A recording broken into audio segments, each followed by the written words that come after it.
what I run into here. Okay. All right. So I think it should be picked up by anyone who speaks here. Perfect. You might have to just speak up a little. If we say Chris rocks, is that confusing? Because Chris rock, Thanks, Chris. the best I got this All right, the stream has not started yet. Okay, and does that just happen automatically, or do you have to push a button? I think it happens automatically. It did It this should morning. be. It should have started so far. I have 40, right? It should have started already. Yeah, I don't have a notification that it started. Oh, yes, thank you. Is there an easel or a music stand or something back here for download? Now started the stream. Oh, it's okay. Yes. Yes, we can grab that, thank you.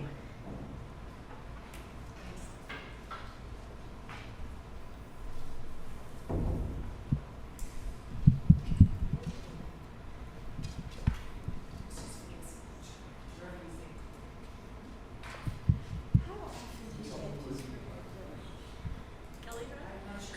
Oh, Sprinkle drive, everything. Right up there. Every day.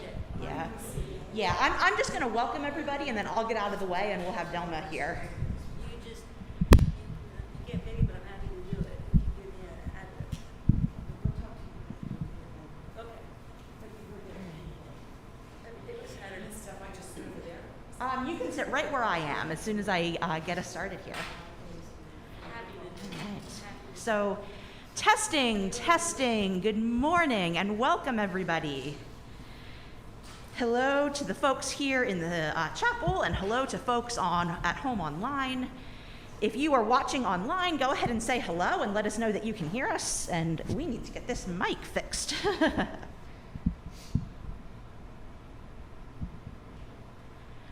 All right, good morning.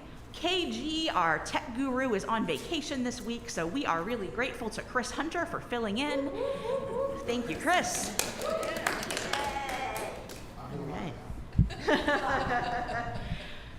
Chris, when you have a sec, could you help me figure out how to get this microphone to stay in place?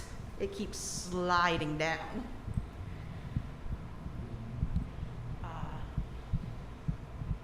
It just keeps... I think that's probably okay. All right, so folks at home, do chime in the comments and let us know if you can hear us. As always, we will be monitoring the comments on Facebook, and so if you want to join in the conversation with your questions and your comments, please do that on Facebook, and we will be watching. Before we get started today, I do want to let everybody know that the Adult Christian Education Committee is hosting our special monthly outdoor Bible study today. It's a monthly series called Bible on Location, and each month we are meeting in a different spot around York County and studying a different nature theme from the Bible. So this Sunday, our topic is trees in the Bible, and we are meeting at Nixon Park at 2 p.m. in the field next to the lawn next to the Nature Center. So you are welcome to bring a Bible and a chair and meet us out at Nixon Park at 2 p.m. for a study of trees in the Bible. It'll be a lot of fun.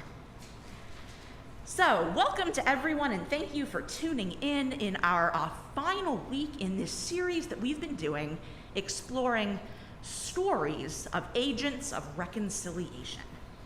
We have been doing this series for about 7 weeks now. It started off with a study that Pastor Allison and I led, exploring the Confession of 1967 from our Presbyterian Book of Confessions. And that confession uses the motif of reconciliation to talk about the work that God is doing with the world and about the work that we as the church are called to do to be agents of God's reconciliation. And so each week we have been exploring stories of different people, individuals and groups, who have taken up that call to work for reconciliation in the world. And we have heard profiles of people who have been doing that, both around the world and right here in York. Last week, we watched the documentary about Faith Presbyterian Church, the African American congregation that merged with First York in the 1960s. And today, we are going to continue that theme of talking about racial reconciliation and racial justice but from a different perspective. We are really excited today to get to hear from FPC member Delma Rivera. And Delma has been a person who has dedicated much of her life to working for diversity, equity, and inclusion here in York, and also comes from a family with a tremendous legacy of working for justice and inclusion for the Latino community right here in York. Delma's father, Dr. Edwin Rivera, was the first Latino physician in York, and both of her parents were real trailblazers in working for justice for that community. And so we are really excited to hear from Delma today. As always, if you have comments or questions for Delma, do share them in the Facebook chat, and we will bring those into the conversation. So thank you, Delma. Come on up.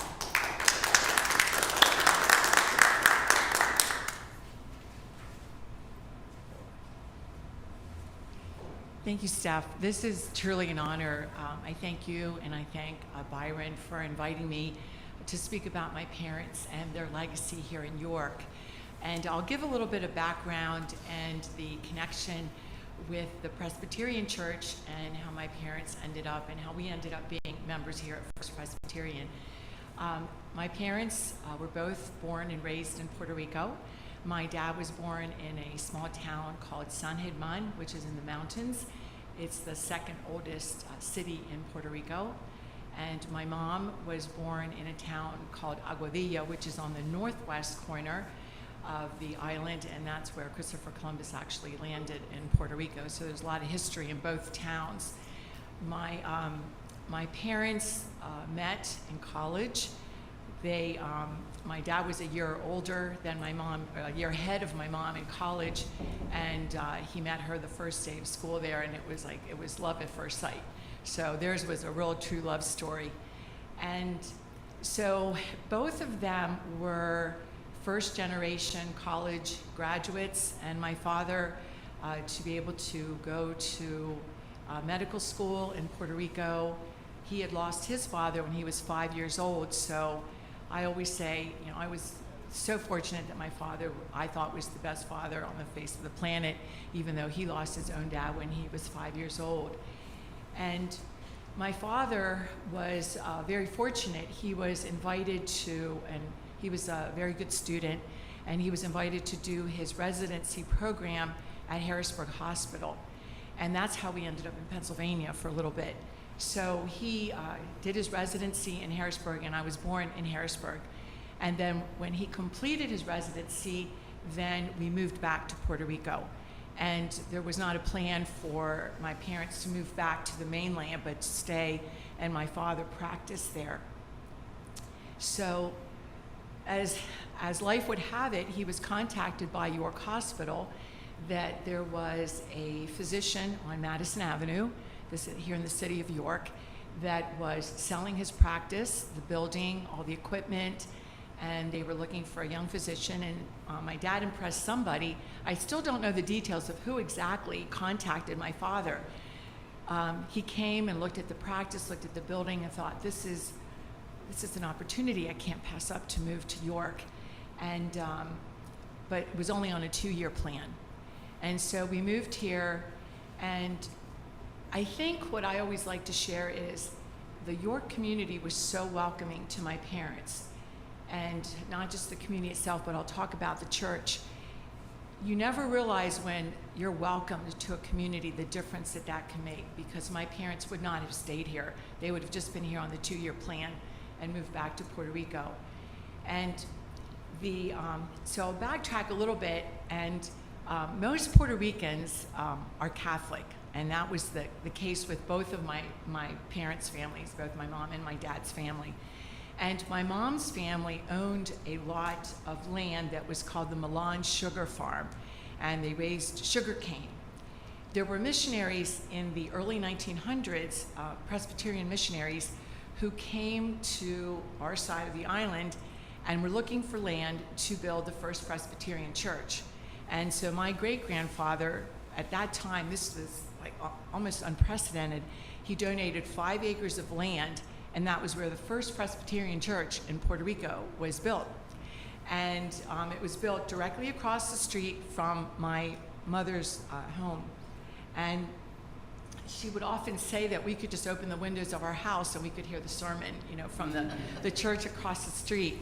And so just because of that church being there, all of my mom's family that was Catholic became Presbyterian. The church was just there.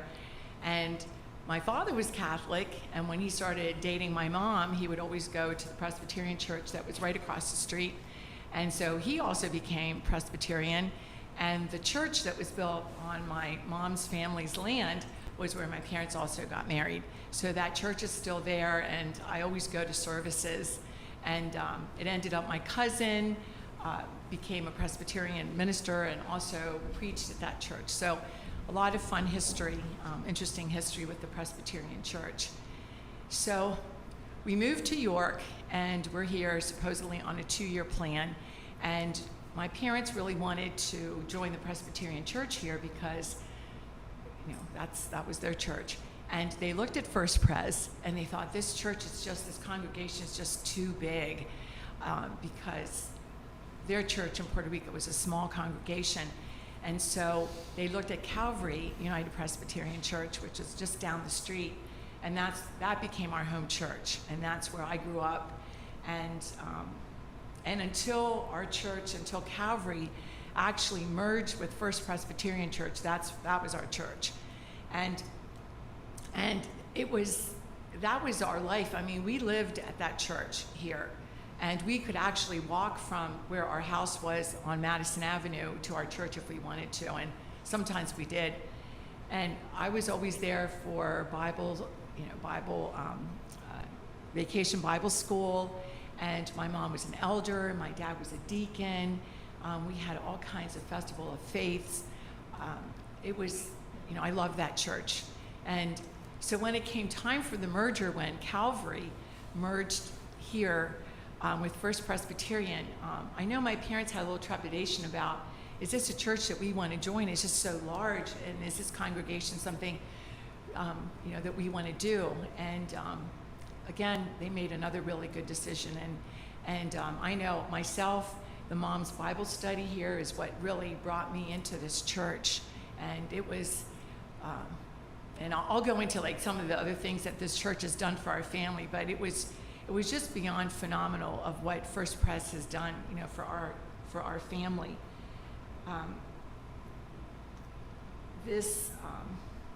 So also being members of a city church, and my dad's office and our home being in the city, they started to see that there was really a need for services for the Latino community.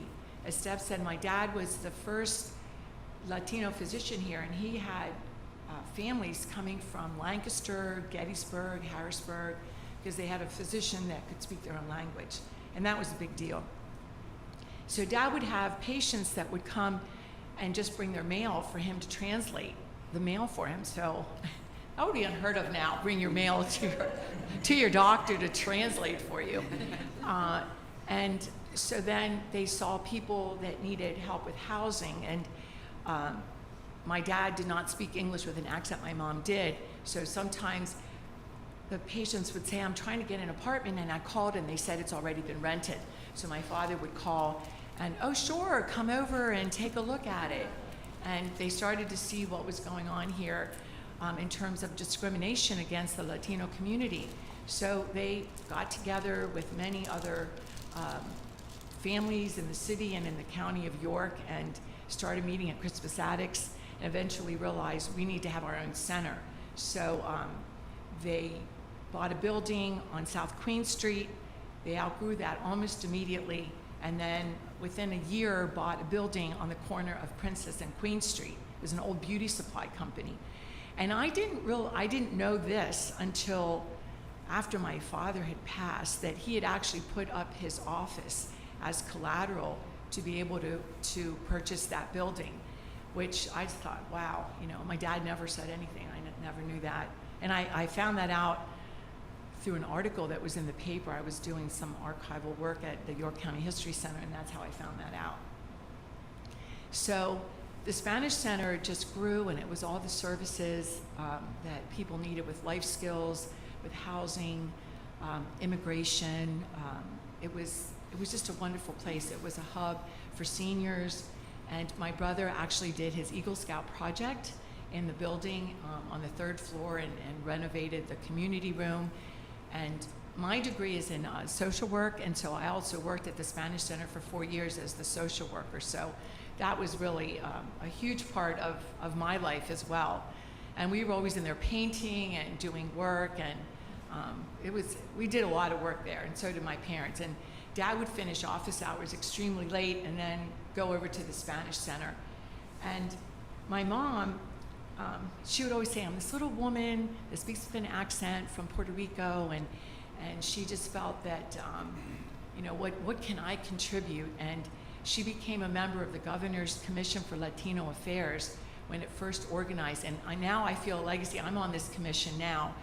And there was another group, and when I see some women here, like, it touches my heart. She thought, okay, I'm a doctor's wife, but I'm not gonna fit in to this elite group of women that are the doctor's wives. Because at that point, it was almost all the physicians were male, and their wives were the socialites of York County. And those became my mom's best friends. And because they were so welcoming to my mom, and she felt connected to this community, was why my father said, we're gonna stay here. Because that was important to him. My mom had to feel really connected. So there's a couple of you out here in the audience, and that really touches my heart.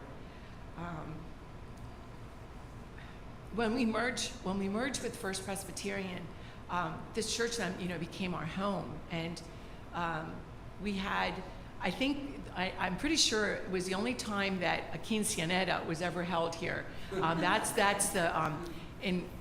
our Sweet 16. The Sweet 16 here, this is our Sweet 15.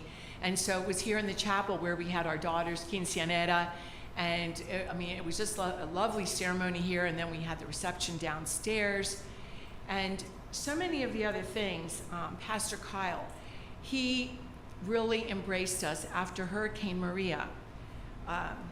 The community really rallied to raise money, and we had a special offering that I was able to go to Puerto Rico, and with the money we raised, it wasn't just buying a little bit of food or something. This made a difference in the lives of hundreds of people that we met in Puerto Rico. We were in the mountains, buying generators and doing work that FEMA hadn't even gotten to some of the places that we went to, and that was because of the money that the church raised here and did all this help for the Latino community. Also, you don't always realize the way that this church was so gracious when, after both of my parents passed, the funeral services that were done here were just beyond phenomenal. I'm always grateful for that. And then even I had mentioned about the mission trip that we did to Puerto Rico. Many people wanted to still contribute, and we came and we spoke here at the church, and people were coming up and just giving me money because they wanted us to continue the work in Puerto Rico. And we had, again, with Pastor Kyle, we were collaborating with my cousin that was a Puerto Rican. He was a minister, a Presbyterian minister in Puerto Rico, and he was one of the casualties of Hurricane Maria. And so we were going to collaborate with their church, and he died a month after the hurricane. So we weren't able to do that collaboration at that time, but because of this church and the money that was raised, I was able to work with his church. That was one of the organizations that I worked with in Puerto Rico.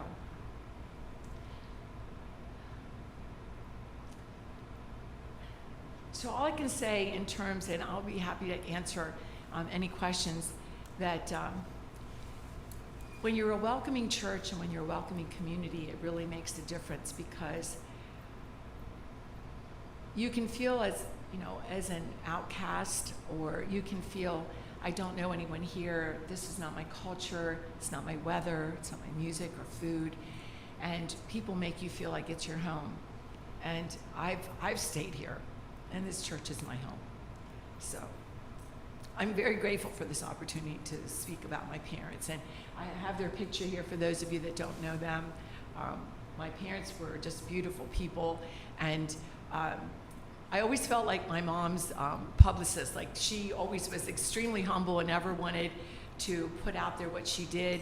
She was invited to the White House as a result of all the work that she did for the Latino community in the state. And, you know, my parents were recognized for so much of their work, but it was all done. They were just extremely humble people, and just their life was about being servants to others and being servants in the community and just showing love. And I remember my mom, one time I asked her, Mom, what do you want your legacy to be? What do you want people to remember? And she said, I just want to be remembered for showing love. And I think that if they were alive right now at this time, they would be beacons of light with so much of what's going on in our community and our country. So that's what I have to share about them. So I'm happy to take any questions. Yes. I'd love to hear more about your work. So it sounds like your it's a legacy. So they inspired you and taught you. And how is that influencing your work here? Because I read about you in the work in the paper, and that's heartening to me to see you in places where there's struggle. So can you tell me about how that's influenced your work today? I still feel a responsibility. I think most of us, you know, when you admire and really love the work that your parents have done and you're around that your whole life, that just has been something that's part of me. I can't not help when I see a need somewhere. And I just retired. I worked at Central York School District as the diversity education specialist there for 16 years. So the work of diversity, equity, and inclusion has just been part of my life. And even though I retired, I'm still, I'm very involved in the community. I serve on 6 different boards of directors and the commission that my mom was on for the Governor's Commission for Latino Affairs. And just, and also I think now that we have a racial justice committee here at our church. So that's something that I know my parents would have been really proud of, and I'm really happy to be part of that and to see, you know, the history of our church being put out there, and that I'm asked to, you know, talk about what my parents have done. But it's, you know, there's a lot of work that still needs to be done, and I just feel that, you know, I've been here in York for most of my life, and I just feel that that's something that I think I'll always do. And it was because of the work that Mom and Dad did here in York. So thank you for asking about that.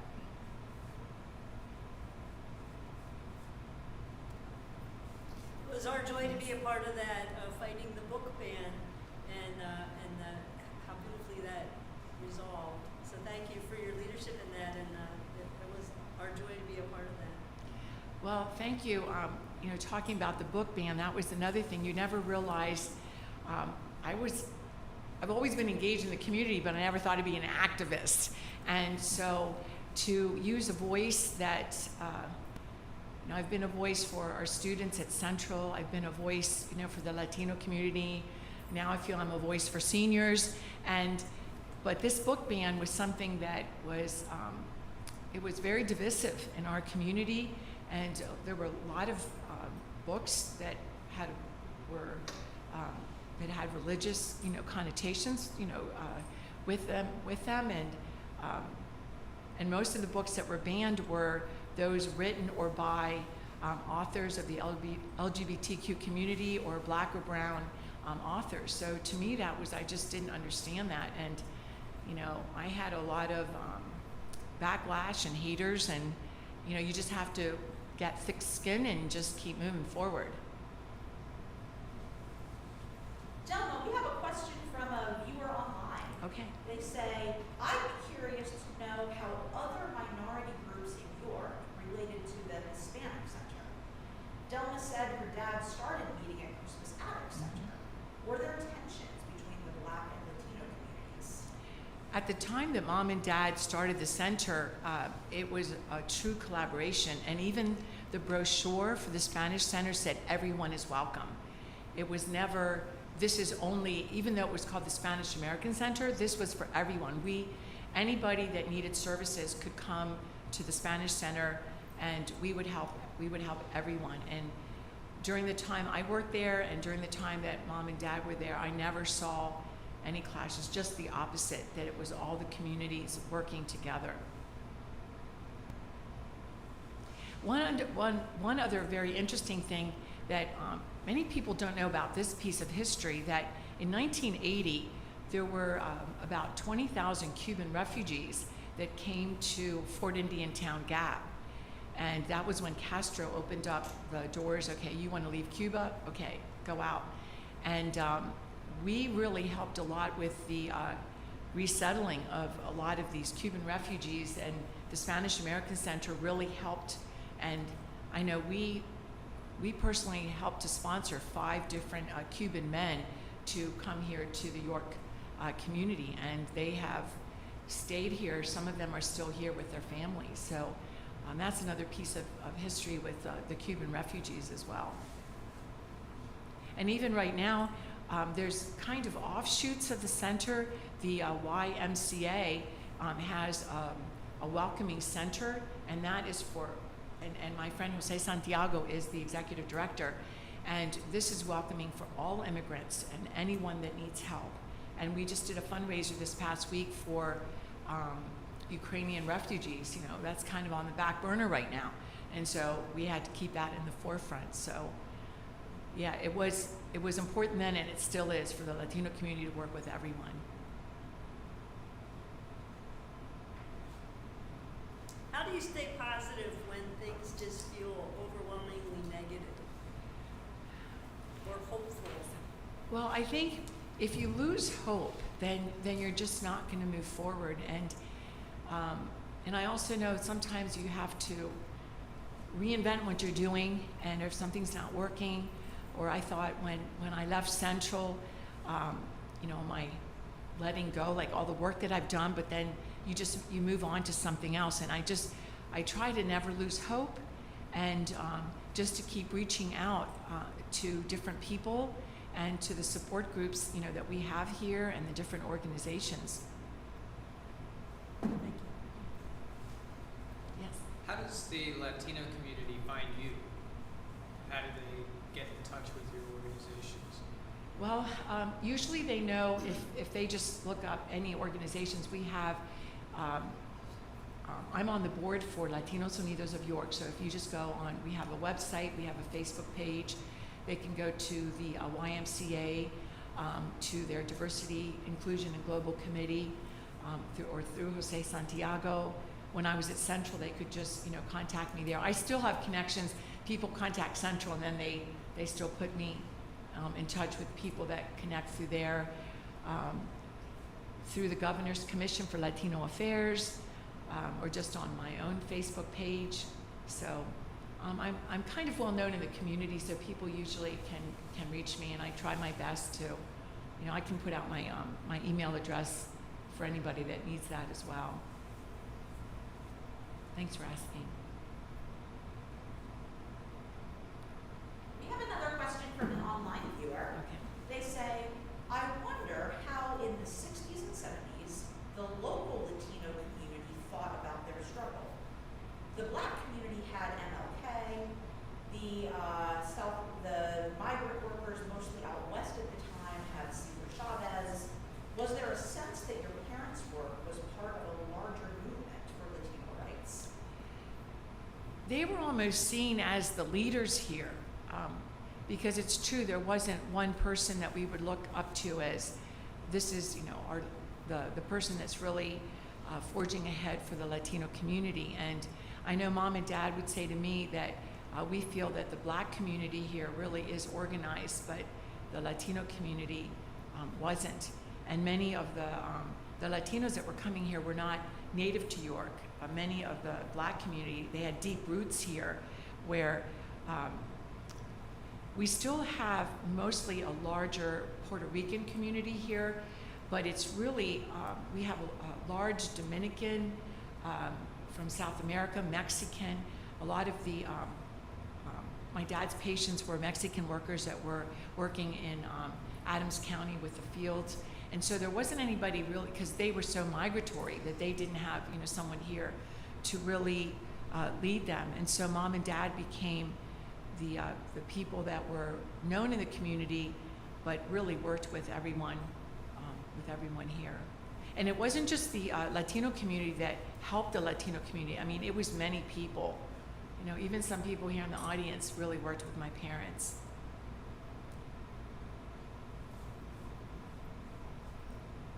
Go ahead.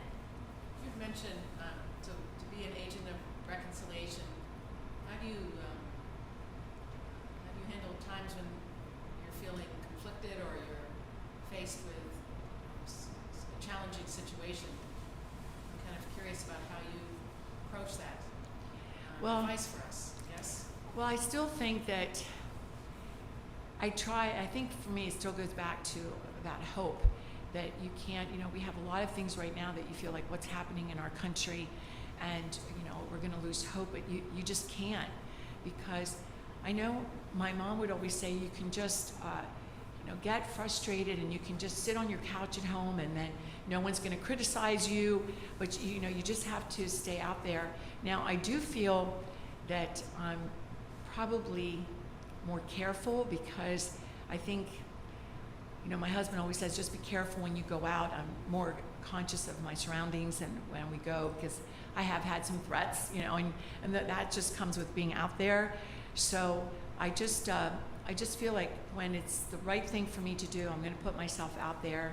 And I've had to develop thick skin and know that if my intent and my heart is in the right place, I'm just going to I have to stand up for something in my life. And I also feel that my parents, it wasn't easy for them either. And I want to be an example for my own daughter. You know, she has, you know, continued the legacy. She's living out in Oregon, and I want to be an example for her. And when she says, "Mom, I'm proud of the work that you're doing, that you're continuing the legacy," she always called my parents Bo and Bella. You're continuing the legacy of Bo and Bella, and so that's really what keeps me going. Dylan, even before you said that, Anne chimed in on Facebook and said, your daughter now has a PhD. It's so nice to see the legacy of your parents and you and your husband continues. Thank you for all you give to your community. Well, thank you. And one of the things that I've also realized, you just never know. Like, you look at yourself of who are the people that have inspired you, and they may not even know. And sometimes I have students or different people in the community, like I had no idea the way my parents influenced them or the work that I'm doing. And I don't think I'm anybody special. I'm just out there doing what I think is right in the community. And if we all just did a little bit, and you know, some people don't feel comfortable public speaking, or that they don't feel comfortable as an activist, but everyone can do something. You know, you can always do something, and you just have to find your niche. And I even tell my students, they were all worried about Puerto Rico and the hurricane, and so they came up with this idea of pennies for Puerto Rico. And in 1 week in a middle school, they raised $500 at lunch. And so there are little things like that. They don't have to be out there protesting or doing those things. It's something very small that's actually very big. And, you know, they felt really proud. And I said, do you know how hard it is to raise $500? And they did it in a week during lunch. So you can do anything. $5 makes a difference. Delma, what would you say are the biggest needs of the Latino community in York today? And how could FPC help with those? Well, I think for the Latino community is right around the church. So I think I like when I see that signs are in Spanish outside the church. That I think is always welcoming. And I think to, you know, visit right down the street with the old Spanish American Center. Now we have the CASA offices for people to go down, see what are the services that are being provided. Come to different cultural events. We do Second Friday Latino here in the city. Come to different events and you know, invite speakers to like myself to come in and just talk about what's going on. But it's really, sometimes you have to motivate yourself, you know, and what's out there in the community because there is a lot out there.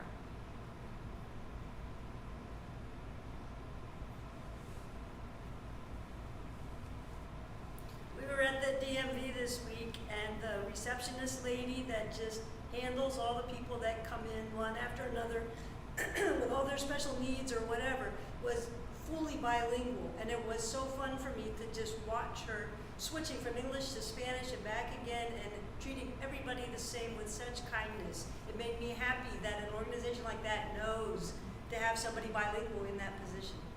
And that's really important because, you know, imagine if you're in school in Germany or somewhere and you don't speak the language and you're struggling, and you know, and you can speak it, the language, but maybe you have an accent, and then you feel you're going to be criticized because of that. And I know Mom initially felt that way. She was hesitant, you know, to speak English, even though she was fluent because she had an accent. And I know when I first started in the city schools here at Madison Elementary School, I did not speak English, and there were no ESL or anything special. So I was put in with kids that had behavioral and learning issues, and I didn't belong in that class. And my teacher, Natalie Butler, I don't know, some of you may know her, she's a member here. She was my teacher, and she took me under her wing. I'll never forget her, because I feel like I became a good student because she knew I didn't belong in that class. And she didn't speak Spanish, but she went that extra mile for me. And you know, and I always would say to people at Central, if you don't understand someone's accent, don't yell at them. What did you say? Or I don't understand you. Just, oh, could you just repeat that? Or let me get someone that speaks Spanish. There's so many ways that you can be kind and nice to people, and even, you know, welcoming to the Latino community or people from any other country. Because if they have an accent, it means they speak another language, and most Americans are not bilingual. So why are you criticizing them? And I remember my mom, when I was in 3rd grade at Roundtown Elementary School, someone was making fun of my mom's accent, and I said, you know why my mommy has an accent? Because she speaks 2 languages. Does your mom? You know? And I mean, I was the mama bear for my mom, because that just made me crazy, and it still makes me crazy, because you can't do that.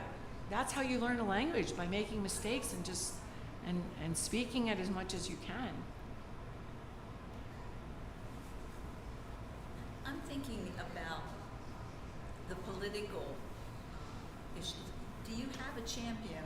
You know, is the Latino community getting more involved in representation in our bodies politic?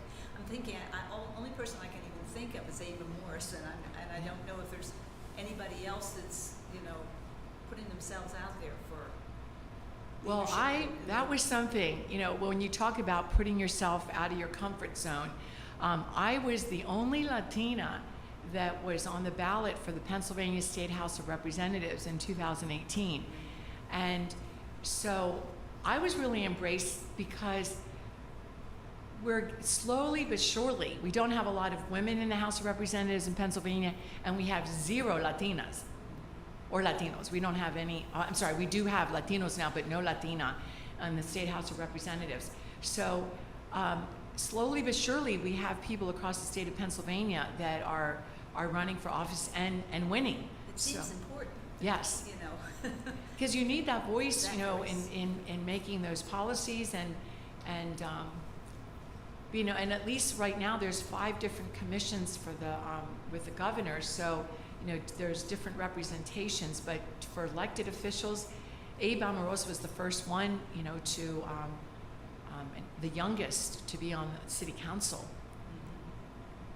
So, I mean, that's a really good point.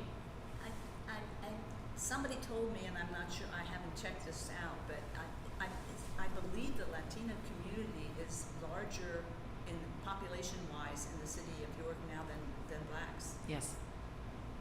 And as of the last census, we now are over 1 million in the census. And those were just the Latinos that filled this out, because we know that Many don't. there's still, you know, people don't want to, as much as we encourage all Latinos to fill out the census so we're represented, there's still some that are leery to do that. But yeah, it's over 1 million strong. Undocumented, is that I didn't sense that York had a large undocumented population. We do. You do. We still do. I mean, not as large as like the Puerto Rican or other Latino, but we still do. And we had undocumented students at Central when we were there, and I mean that's something you can't ask the students, you know, but we do, and they're afraid. And, yeah, they don't fill They're out afraid. census forms. Mhm.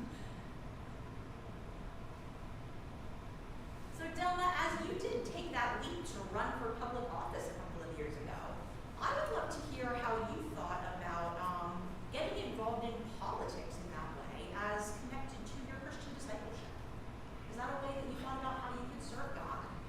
Well, I think I am not a person that could be hating on others, and I have to say, you know, knock on wood, my opponent didn't do that to me either, and I just felt like I was just true to myself. I could not, other than just like this is what I want to do if I would be state representative.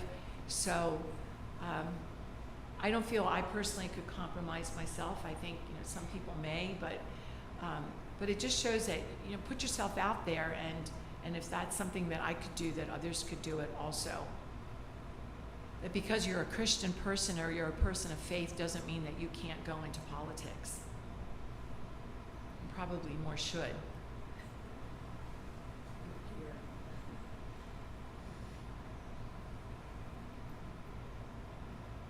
These are all really good questions. Thank you.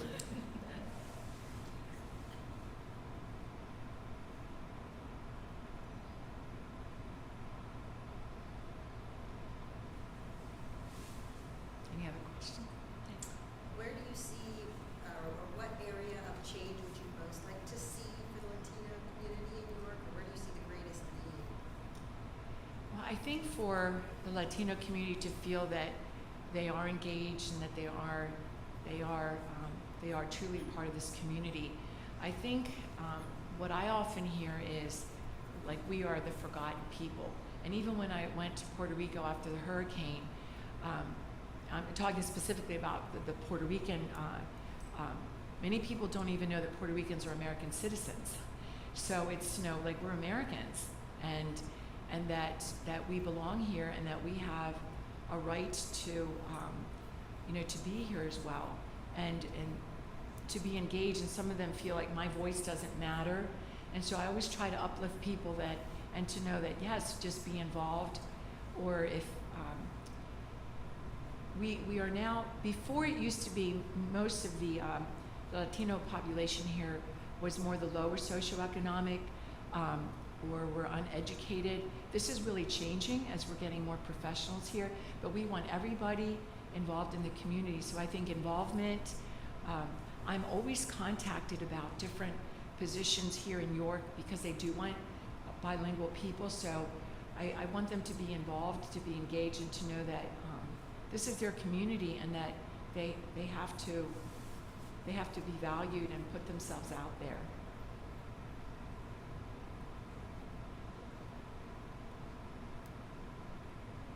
And I also want, even churches, I think that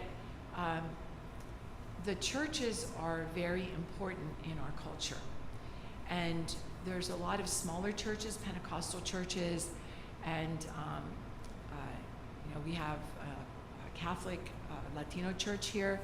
And so, you know, to continue to be engaged, and for First Pres, it was part of another question that we had here, that for our church to reach out, because I don't believe that we have very many Latinos that are members here of this church, and we should, because we're right here in the heart of the city.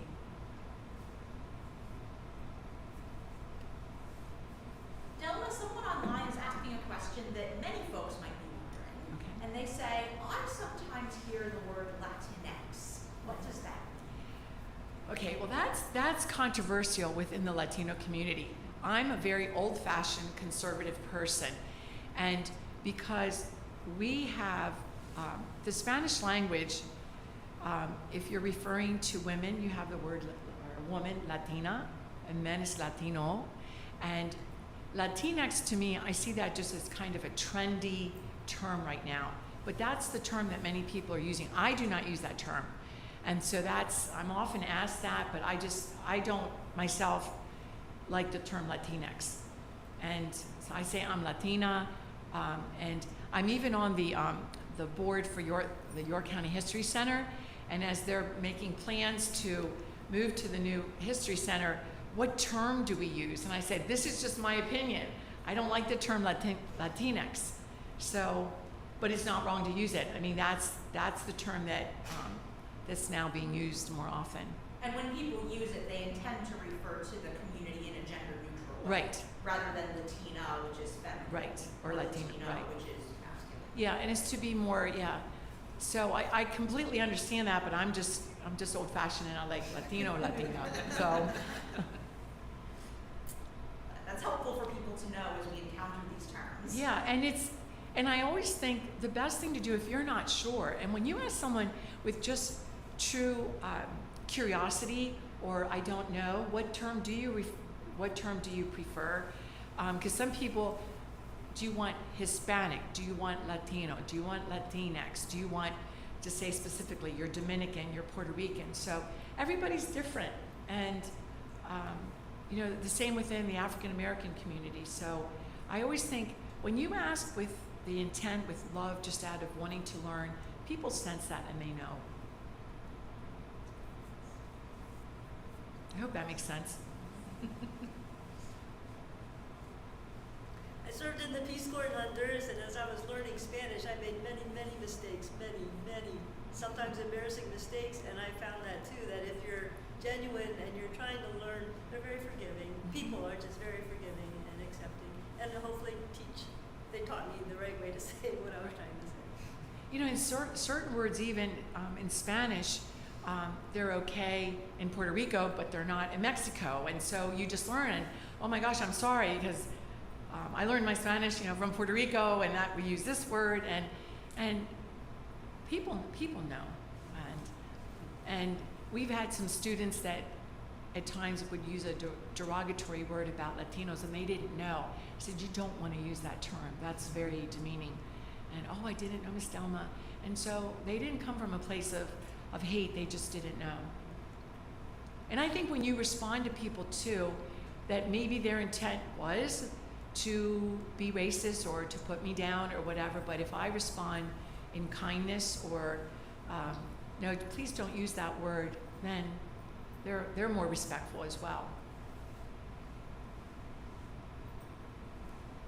Thank you so much, Delma, I hope this was helpful. for sharing this story and for answering our questions. If I may, I'd like to close with one final paragraph here from our Confession of 1967.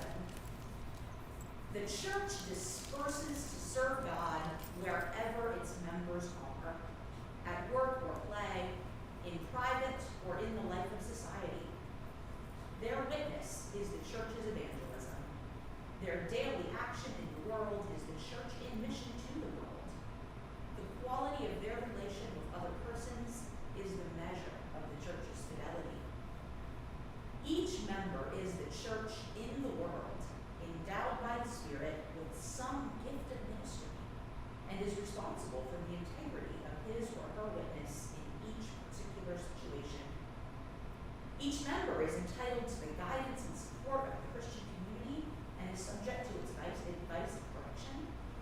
In turn, each member, in his or her own competence, helps to guide the church. So, Delma, we are so grateful for that witness that your family and you yourself have done on behalf of the church to the world, and we are grateful for your competence that you've shared with us today. Thank you, So, thank you. Thank you. All right, just to let you all know what is coming up next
not